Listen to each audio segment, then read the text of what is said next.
Welcome to the Fascia-Informed Therapist, the essential podcast for occupational therapy professionals looking to deepen their understanding of fascia's pivotal role in therapy and health.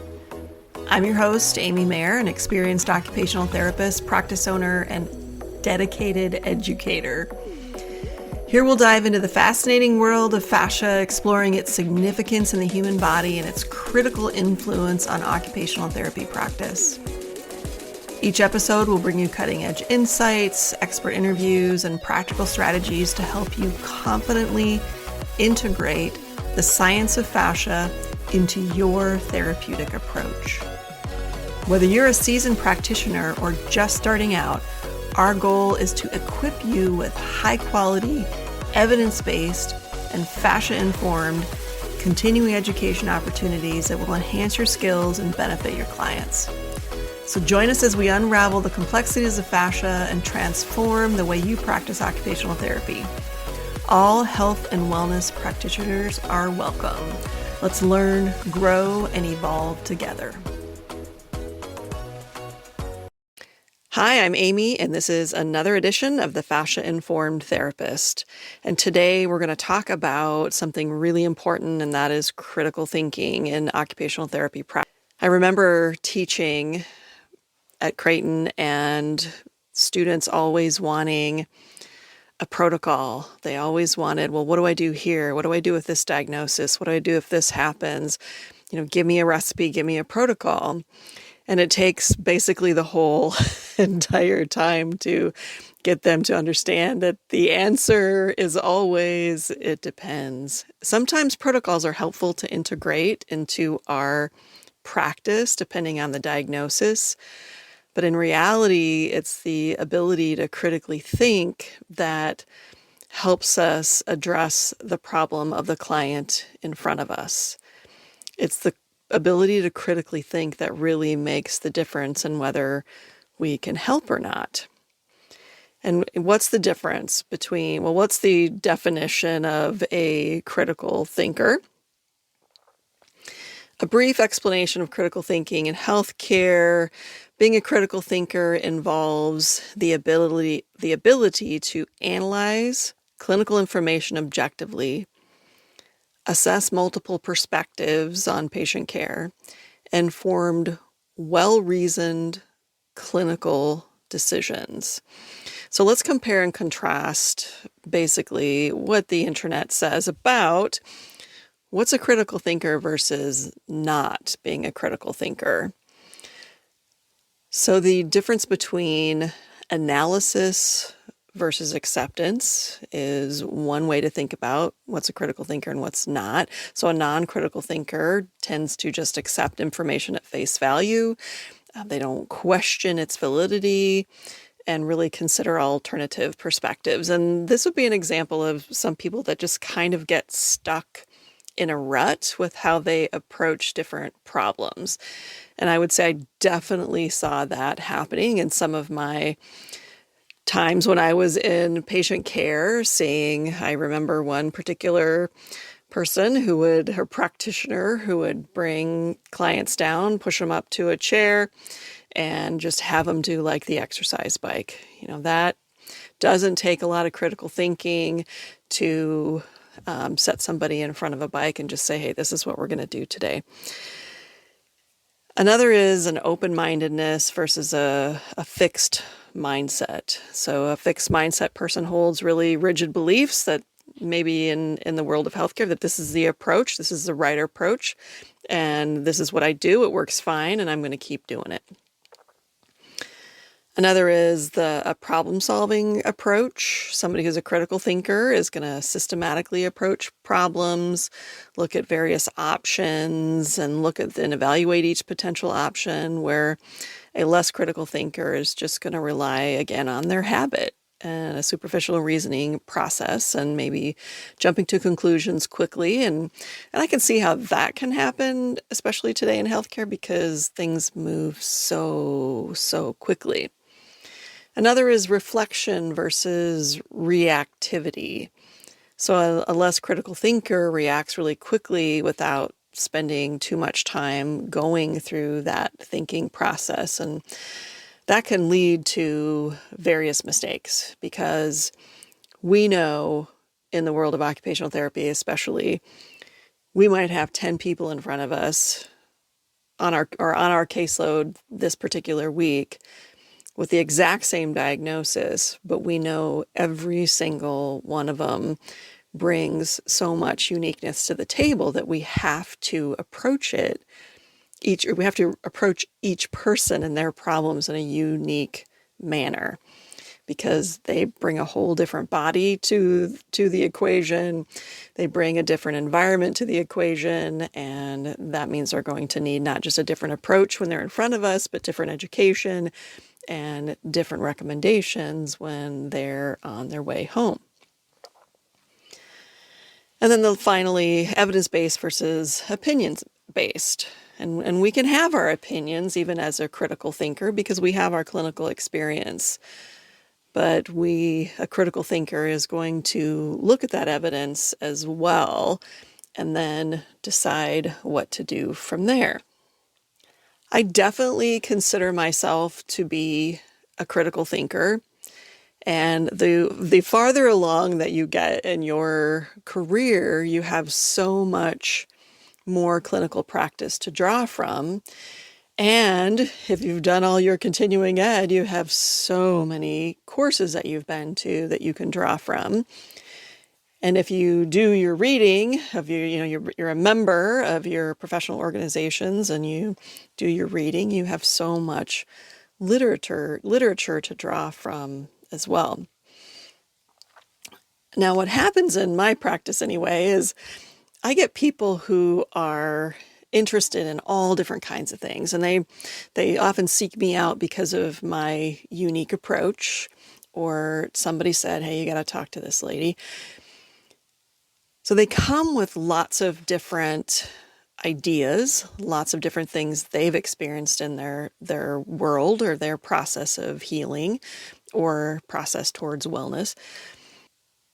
So oftentimes they've found some things that they think work for them, or they have questions about things that they have tried or might want to try. And sometimes I agree with the direction they're going, and sometimes I don't. And sometimes I want to convince them of something, or I guess I should say educate them about something, hoping that I can bring my perspective into their reality. So when I'm in my process and I will add another layer to that, sometimes I don't know the answer. Sometimes I just don't. So what I often say to my clients is, let's think this through together out loud. And I will literally walk through, and sometimes partway through it, I'm like, remember, we're just thinking through this. And that helps them see my clinical reasoning process, and it might help to create buy-in from them on what I think and what I believe. And then it also helps me really think through, because I might be also confirming what I'm saying with them as I'm going through that. So it's often a very out loud process for me. And sometimes as they come in and I'm looking at them and they start to say things to me, there is a whole lot of gears turning in my head, and I'm clinically reasoning while they're talking to me or just waiting for me. But that out loud process is really important to me, and it's just helpful to me as well. So let's go back to the key characteristics of critical thinkers. And I've got some bullet points here. The analytical skills, general characteristics are analytical skills, the ability to break down complex information into smaller, understandable parts, objectivity, the ability to assess information without letting personal biases or emotions influence the judgment, skepticism, not taking information at face value, but questioning it, questioning its validity and seeking evidence to support claims. Logical reasoning, the ability to connect ideas coherently, follow a structured approach to problem solving. Reflective thinking, the habit of thinking about one's own thought process, recognizing mistakes, learning from them. I guess that would be my talking out loud piece, perhaps. Decision making, the ability to make informed, reasoned decisions based on careful analysis and the evaluation of evidence. Independence, the ability to think for oneself. And I think this is really important, to form one's own opinions and resist peer pressure or popular opinion. Persistence, the determination to explore an issue fully and not settle for superficial answers or incomplete information. And then there's two more that really stand out to me. One is open-mindedness, or being receptive to new ideas, perspective, and arguments, even if they challenge existing beliefs. This is so important, I think, in healthcare because our understanding of the human body is constantly changing. Whether it's the brain, whether it's the gut microbiome, or whether it's fascia science, there's a continual evolution in our understanding of the human body, but also research is constantly evolving, and we're confirming or disproving or evolving our what we believe and how we approach problems. And then finally, the other one that I really see as standing out is curiosity, or a strong desire to learn, ask questions, and seek out new information. And I know when I was teaching, we were constantly telling our students, you have to be a lifelong learner. You have to continually, not just to get your continuing education, but to get further professional development. And I'm sure that you can guess why, since this is the Fascia-Informed Therapist podcast. What I'm trying to say to everybody is you've got to be curious about fascia and fascia science and integrate that into your critical thinking process.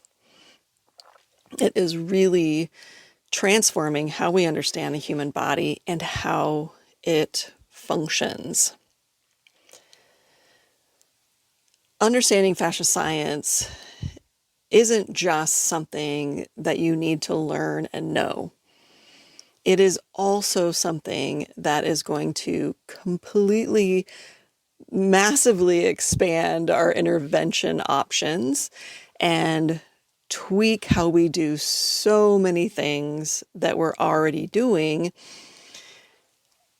and offer adding fascia science to our knowledge base isn't just a niche process. It's not something that's just going to help a few niche clients. It is going to help us treat every single client that we come across. It is going to help us innovate new approaches to treating every single diagnosis that we address in occupational therapy, which is massive, massive. Something else that I see as one of the biggest problems in healthcare right now is time. It's time, it's overwhelm, it's burnout. And we're looking for that thing that is going to help us, that's going to help us get past burnout, that's going to get us excited again, that's actually going to help us in our day-to-day practice. And when therapists are turning around, they're looking for continuing education that's going to help them do that. They're often looking for this protocol or this one thing that's going to help them. And that may exist out there. I don't know. But rather than looking for that, I think what's really going to add value is learning fascia science, because fascia science applies to everything, as I just said, and it's going to change your perspective on the human body and, in turn, your entire practice. You're going to find things that you can do differently every day in your entire practice. And if you don't believe that, you must have skipped over the interview with Lauren Erickson. And she talks about how she applies it in several different kinds of clients in her rural practice. So, of course, what I'm going to say next, please consider taking our course. It's called Integrating Fascia Science into Occupational Therapy Practice. It is continuing education. You get 10 hours, but it's also very meaningful professional development that's designed to re-energize your practice by expanding your treatment options and giving you this massive opportunity to innovate within your own day-to-day practice. Innovation doesn't have to be something that's huge, like coming up with a new protocol or creating a new piece of equipment. Innovation is also a day-to-day approach to care with individual clients when you're critically thinking with a solid foundation. Another addition, really unique option that we've integrated into our courses is an online community. And this is something that you just don't get with a lot of other continuing education. Our online communities give you the opportunity to ask questions, engage in discussions, engage with us here in my practice, and engage with other like-minded practitioners. We have both an online community you can get on anytime and ask questions, and we pop in there regularly. And then we also have a once a month live option to participate in, where you can connect and we can have live discussions when we can talk about what's new in the literature. We can talk about specific cases or problems people are having and how to approach that problem through the lens of fascia science. So how does this fit with critical thinking? Well, working with others, because one of the characteristics we talked about was independence and being able to independently think and not get that peer pressure from other people. But when you work with others, it can help you identify your own blind spots. Working with others can challenge your own assumptions. You can work with others to generate more comprehensive solutions to complex problems. When you work in a group with others, I think you can get more robust and more well-rounded conclusions. And we know that every person in front of us is unique. I know that every person who walks into my practice is unique, but I see patterns. I can definitely see patterns in things like people's habits. And when I know what job they have or what hobbies they have, then I can draw conclusions on where their body's going to be tight. And then I can also see patterns in places that I work on people's bodies to help them, or exercises I give them, or self-treatment approaches that I recommend to them. When other people are seeing patterns and you can discuss them together, that can be a huge eye-opener, and it can really especially advance the practice of therapists who are newer. So you've got to have communities, you've got to have the ability to ask questions, and that brings things along quicker. So let's wrap this up. So the key point today is to be a critical thinker, you have to be open to new information. You have to be willing to be curious, and when something new comes along, take a look at it. Bring your critical thinking mind into this course and every single course that you go into. I think that's extremely important, that you don't just walk into any course and open your mouth and expect to be spoon-fed, swallow it, go back and implement it. You critically think about it, and then that is the important piece of how you then integrate it into your individual practice. Something else, the last thing I'll add today is we have made a big decision as we're implementing these new online communities to put a stop date on enrollment in our fascia science course, and that is August 18th. And that will allow us then to get these features rolling and work with the practitioners who have enrolled up until that date. And then we're actually giving that to anybody who enrolled in the course in the past, since we opened it up earlier this year. And then we'll get those students rolling, and then we will open the course up again later, most likely later this year. We'll see how things shake out and what else we add, and what sorts of feedback we get from our practitioners. But we are super excited because this is really a unique course. We're really trying to get the critical thinkers in, the forward thinkers, the early adopters, so that we can really figure out how this is going to continue to spill into occupational therapy practice. I've seen it for myself. I've seen it for the students I've already had in my in-person and online courses. And I have such a big vision of what it's going to do for OT practice in general.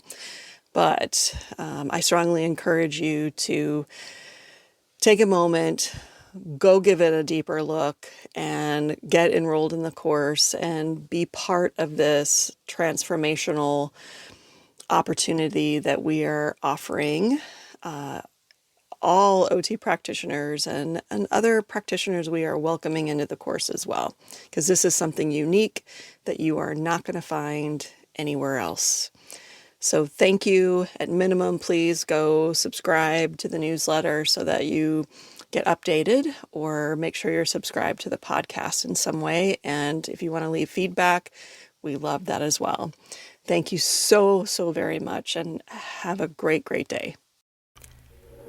Thank you for tuning in to the Fascia-Informed Therapist. It's been a pleasure sharing insights and strategies to help you integrate fascia science into your practice.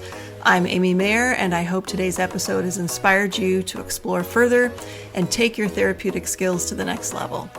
Remember, we're committed to creating and providing top-notch, evidence-based, fascia-informed continuing education that empowers you as an occupational therapy practitioner.